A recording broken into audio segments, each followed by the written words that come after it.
नमस्कार दोस्तों, स्वागत है आप सभी का हमारे चैनल पौराणिक लोक पर। एकादशी माता की जय, ग्यारस माता की जय। जय जय श्री प्रभु लक्ष्मी नारायण। मान्यता है कि एकादशी व्रत के दिन एकादशी माता की कथा सुनने से मनुष्य को जन्म जन्मांतर के दुख और कष्टों से मुक्ति मिलती है। तो चलिए मित्रों, प्रभु श्री लक्ष्मी नारायण जी के चरण कमलों का ध्यान करते हुए एकादशी व्रत पर सुनते हैं एकादशी माता या ग्यारस माता की बहुत ही सुंदर कथा। प्राचीन समय की बात है, एक राज्य में एक महान राजा राज्य करते थे। राजा बहुत ही बुद्धिमान और बलशाली थे। राजा सदैव अपनी प्रजा का बहुत अच्छे से ध्यान रखते थे। प्रजा भी अपने राजा को बहुत पसंद करती थी। राजा की दो बेटियां थीं। राजा अपनी दोनों बेटियों से बहुत प्रेम करते थे। राजा की छोटी बेटी देखने में बहुत सुंदर और आकर्षक थी और राजा की बड़ी बेटी छोटी बेटी के मुकाबले थोड़ा कम सुंदर थी। राजा की छोटी बेटी ग्यारस माता की पूजा किया करती थी। सभी लोग राजा की छोटी बेटी से बहुत प्रेम करते थे और बहुत प्रशंसा किया करते थे। राजा भी अपनी छोटी बेटी को बड़ी बेटी से अधिक प्रेम करता था, जिस कारण राजा की बड़ी बेटी को अपनी छोटी बहन से बहुत नफरत होने लगी थी।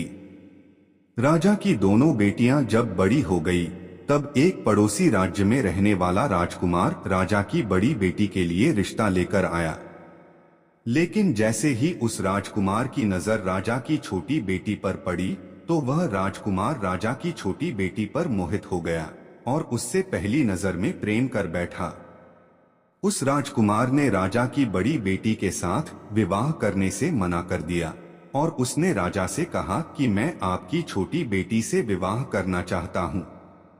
जिसके बाद राजा की बड़ी बेटी यह देखकर अपनी छोटी बहन से बहुत क्रोधित हो गई और राजा की बड़ी बेटी ने अपनी छोटी बहन को अपना सबसे बड़ा दुश्मन मान लिया। राजा की बड़ी बेटी ने अपनी छोटी बहन से बदला लेने का निर्णय लिया, जिसके लिए उसने अपनी छोटी बहन को जान से मारने की योजना बनाई। राजा की बड़ी बेटी ने अपनी छोटी बहन को मारने के लिए सबसे पहले एक लड्डू में जहर मिलाकर अपनी छोटी बहन को दे दिया और उसको लड्डू खाने के लिए कहा।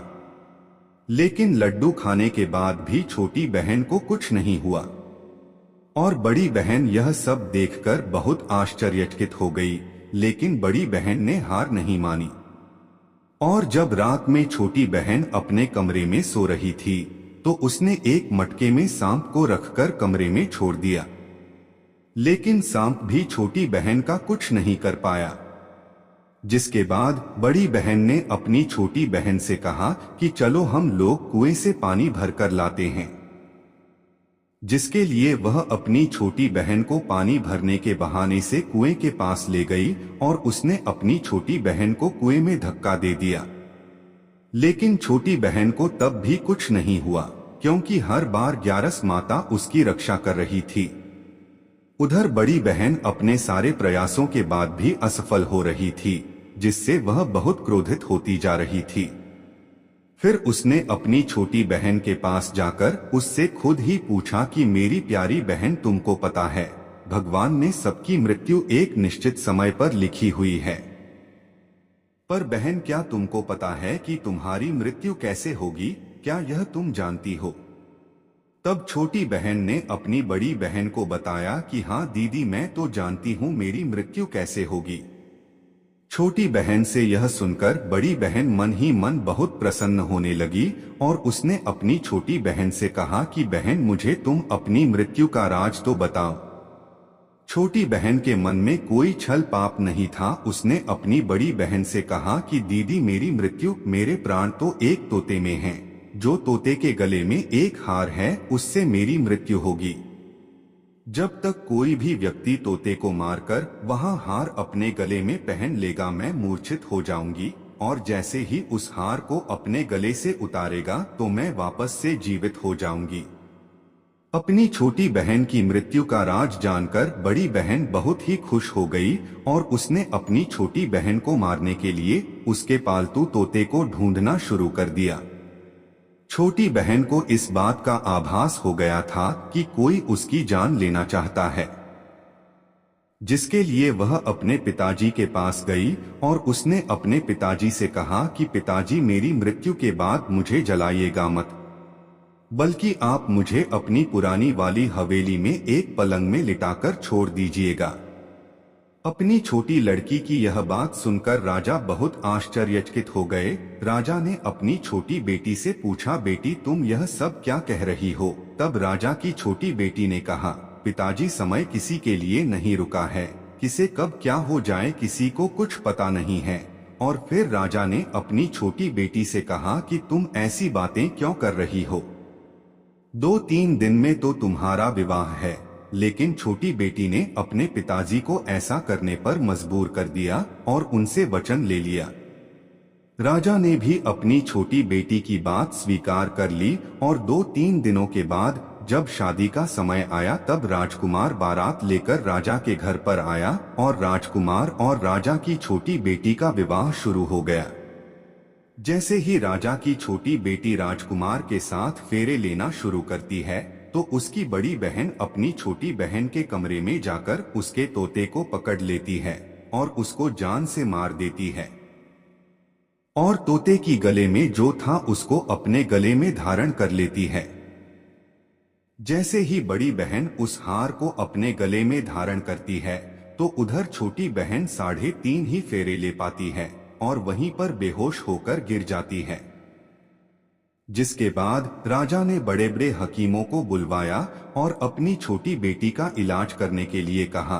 राजा की बात सुनकर वैद्य ने छोटी बेटी को जब जांच किया तो राजा को बताया कि आपकी छोटी बेटी ना तो जीवित है और न ही मरी हुई है। मैं ऐसा पहली बार देख रहा हूँ।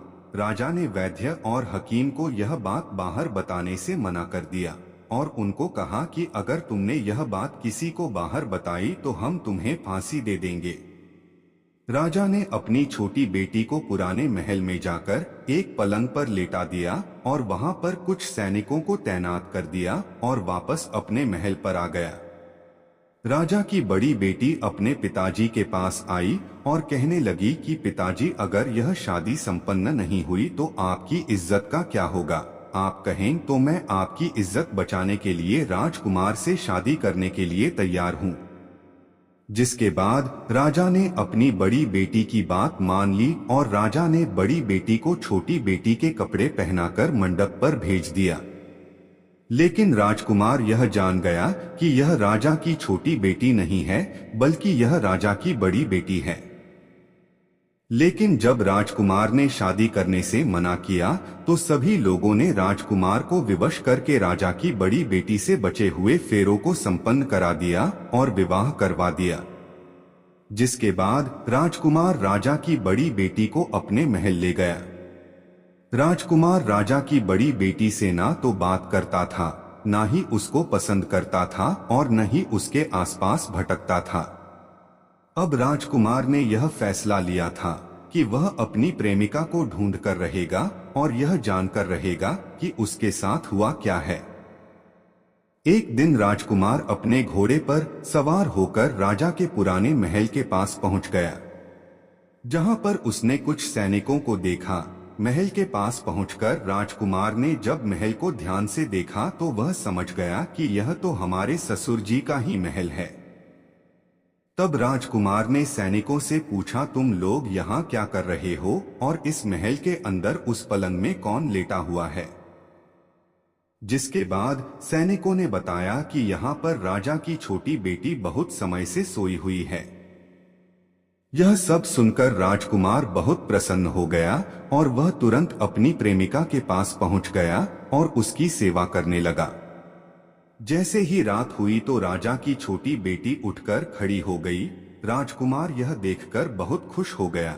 उसने अपनी प्रेमिका से पूछा कि तुम यहाँ क्या कर रही हो? तुम मेरे साथ मेरे घर चलो। राजा की छोटी बेटी ने राजकुमार को सारी बातें बता दें कि मेरी जान एक तोते में बसी थी और मैंने यह बात सिर्फ अपनी बड़ी बहन को बताई थी और मुझे पता है कि उसने ही मुझे मारने का प्रयास किया है।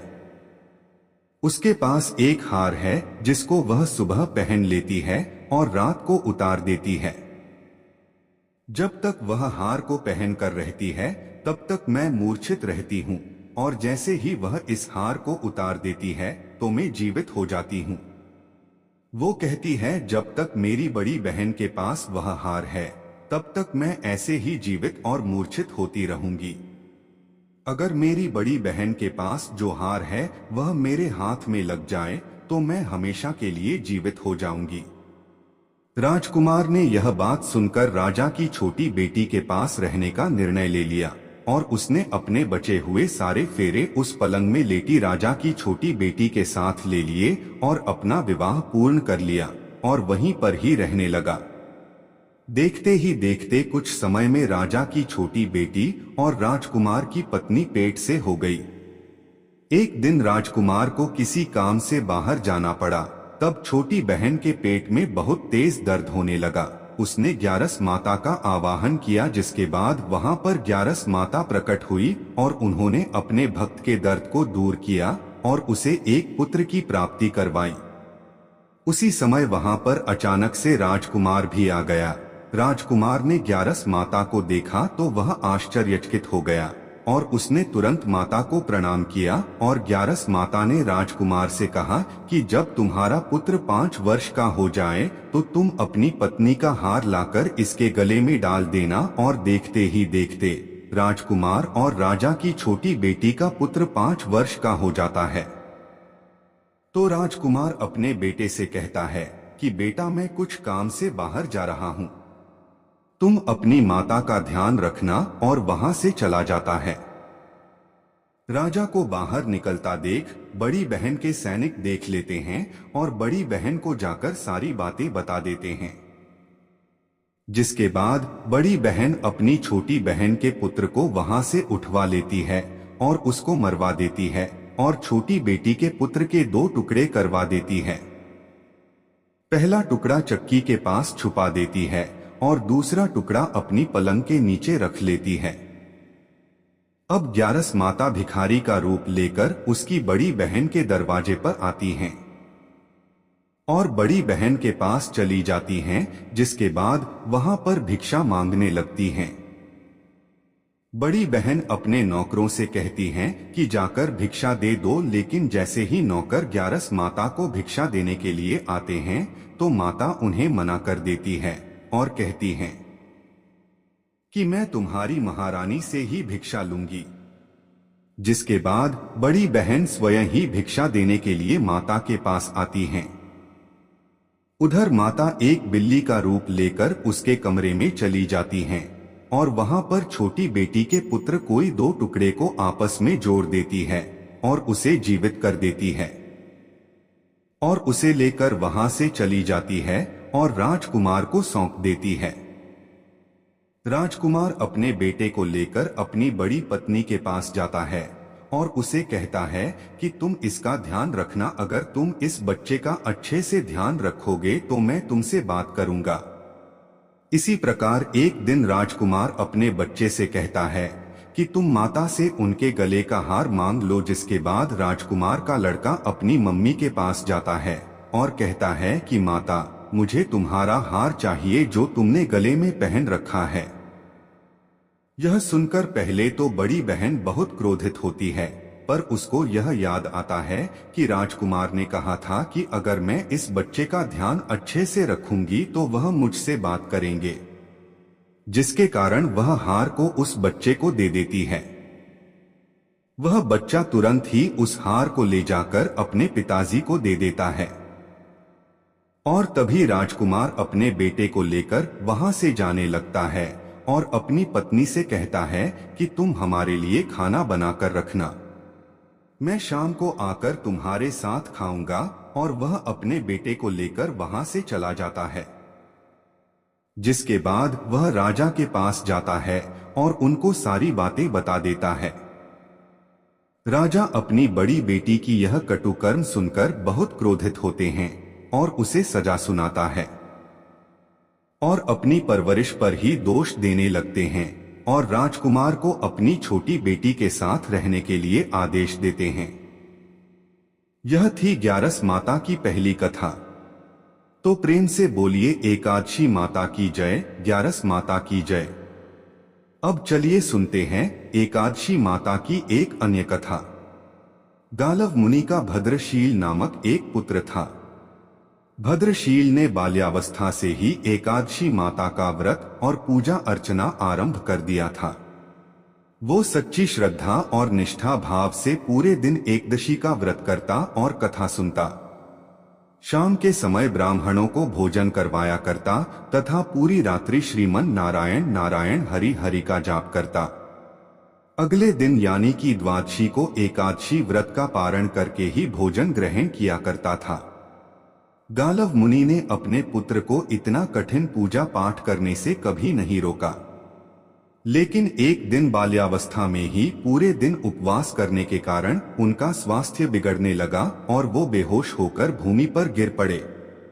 गालव मुनि को इस बात का पता चला तो वो तुरंत ही अपने पुत्र से मिलने पहुंचे। अपने पुत्र की ऐसा दशा देखकर मुनि को बहुत ही पीड़ा और दुख हो रहा था।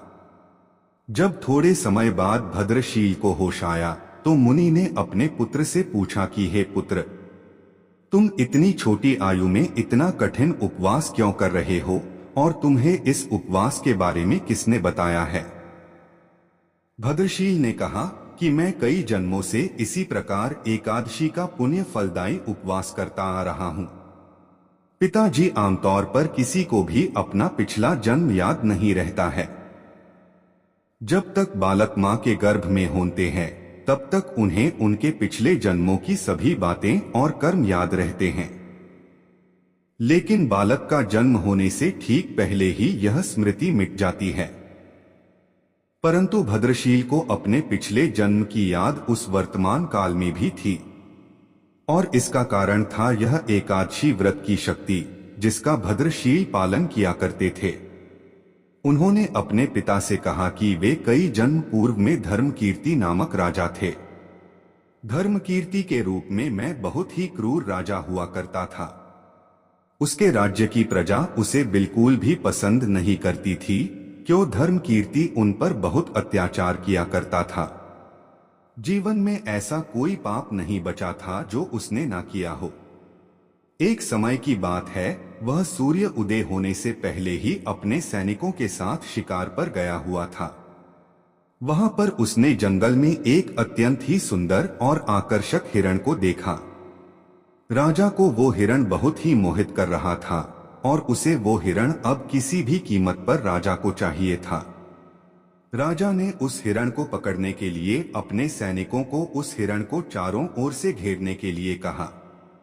राजा ने कहा कि जो भी हिरण को भागने देगा उसका पूरा परिवार मार डाला जाएगा। हिरण ने यह सुना और सोचा, बेचारे सैनिक, अगर मैं किसी भी सैनिक के पास से भागा तो इनके परिवार को यह दुष्ट राजा अवश्य ही मार देगा और मैं नहीं चाहता कि मेरे कारण किसी भी निर्दोष प्राणी का अहित हो। इसलिए हिरण किसी सैनिक के पास से भागने के बजाय राजा के पास से निकल भागा। राजा ने अकेले ही हिरण का पीछा करना शुरू कर दिया और अंत में खुद को एक घने जंगल के बीच में पाया। अब सूर्यास्त होने के कारण राजा उस घने जंगल के अंदर फंस गया। राजा को हिरण कहीं भी दिखाई नहीं दे रहा था। वहां से बाहर आने के लिए राजा दिन भर उस घने जंगल में रास्ता खोजता रहा, परंतु रात्रि होने के कारण उसे कुछ भी समझ नहीं आ रहा था। इसलिए राजा ने एक पेड़ के नीचे ही रात बिताने की योजना बनाई। उसने पूरे दिन में कुछ भी नहीं खाया था और उसे चारों ओर से खतरनाक जानवरों के गुर्राने की आवाज सुनाई दे रही थी, इसलिए वह सो नहीं पा रहा था। राजा को अब अपने जीवन पर संकट दिखाई दे रहा था। डर के कारण राजा ने श्री हरि विष्णु से प्रार्थना करना शुरू कर दिया और रात भर श्रीमन नारायण हरि का जाप करता रहा। उसके दुष्ट कर्मों के कारण सुबह होते ही उसकी मृत्यु हो गई। यमदूत आए और उसे यमराज के पास ले गए। जब यमराज ने पूछा, तुम लोग इन्हें यहाँ क्यों लाए हो? इनका स्थान वैकुंठ में भगवान महाविष्णु के परम धाम में है। तब यमदूतों ने कहा, लेकिन महाराज, यह तो महापापी है। इसने जीवन भर अनेकों पाप किए हैं, इसे तो कठोर से कठोर दंड मिलना चाहिए। यह सब सुनकर यमराज बोले, नहीं, इसके जो भी पाप कर्म थे वह सब चले गए हैं, ये अब पवित्र हैं। क्योंकि जिस दिन उनकी मृत्यु हुई वह एकादशी की परम फलदायी तिथि थी।